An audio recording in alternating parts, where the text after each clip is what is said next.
YouTube, what is good? That's a problem.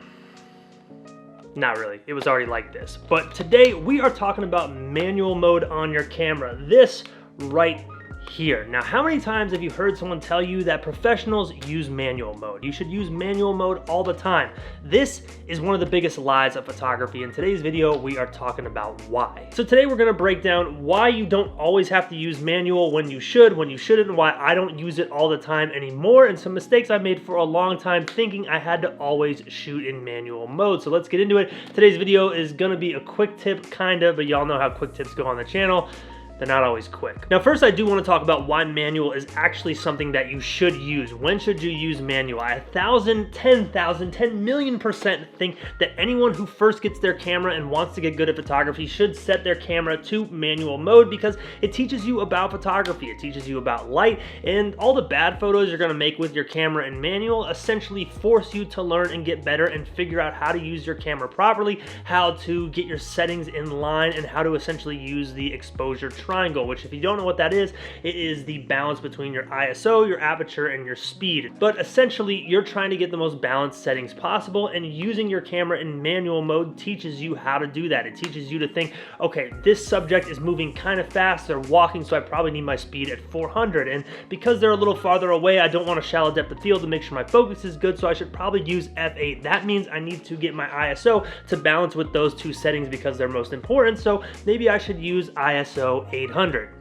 That is what manual mode does. It helps you think in those terms. So I 100% think that manual is important, but it's not the end all be all, and that's why I'm making this video. You see, for me, I spent a long time shooting in manual thinking I have to do this. Pros shoot in manual. Now I realize I missed out on a lot of good photos and I made a lot of errors, not because I was a bad photographer, but because I don't think as fast as this camera does. Now, in a second, I'm gonna explain what I mean by that. Real quick, before we keep going on the video, I do wanna take a second to thank our sponsor today, Skillshare. Thank you, Skillshare, for sponsoring today's video. The first 500 people to click on the link in the description of this video can start exploring their creativity with a free 2-month premium membership. Skillshare is an online learning community that offers memberships with meaning. There's so much you can explore, real projects to create, and a network of real creators providing you with support and motivation. They offer a variety of class types designed around even the busiest schedules, so no matter what you have going on in your life, you can learn and grow on the move. Skillshare has a wide range of photography classes, but one of their most recent is titled Instagram-Worthy Photos, Shoot, Edit, and Share, and that's taught by Brandon Wafel. Take advantage of this opportunity to explore your creativity with Skillshare. The first 500 people to head to the link in the description on this video get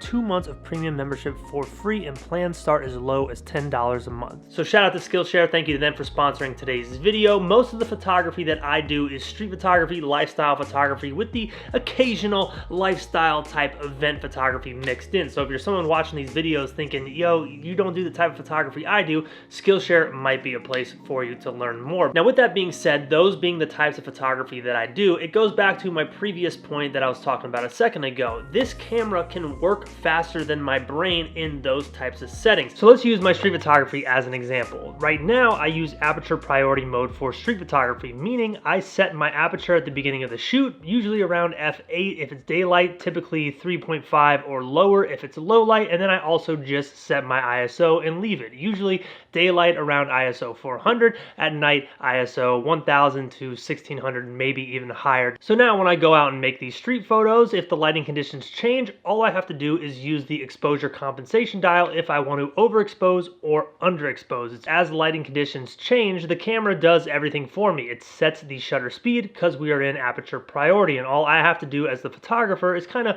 monitor what the camera is doing and make sure it doesn't do anything weird with the shutter speed. But previously, when I'd go out to make street photos, I would have my camera in manual, and essentially anytime lighting conditions changed, I would have to manually change the settings on my camera. I'd have to grab it, I'd have to change my shutter speed, change my aperture, change my ISO, try to get it balanced, and a lot of times in street photography, moments happen like that, and if you're not ready to go, you're gonna miss them. And I can't tell you how many street photos I missed, how many street photos I overexposed, how many street photos I underexposed, because I wasn't ready for it. And this happens a lot in event photography as well. You might move locations, you might go inside, you might move outside, and if you're not paying attention to your settings, you're gonna miss shots, and especially at something like a paid event, missing photos is not a luxury that you have. Now, with that being said, there are scenarios where manual does make a lot of sense because your brain is going to be smarter than the brain inside your camera. And that's the nuance of all this. Cameras, photography, it's just like life.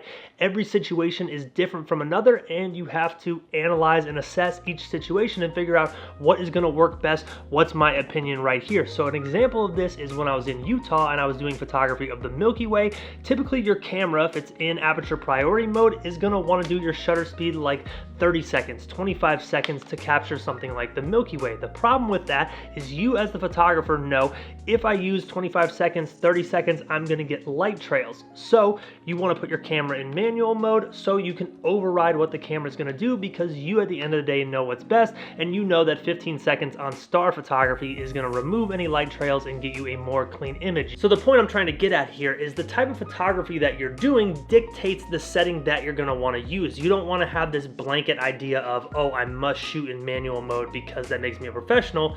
You want to be a professional by using whatever tool works best. But as for the title of today's video and the theme of today's video, this idea that you always have to shoot manual like it's this badge of honor, it's a complete lie.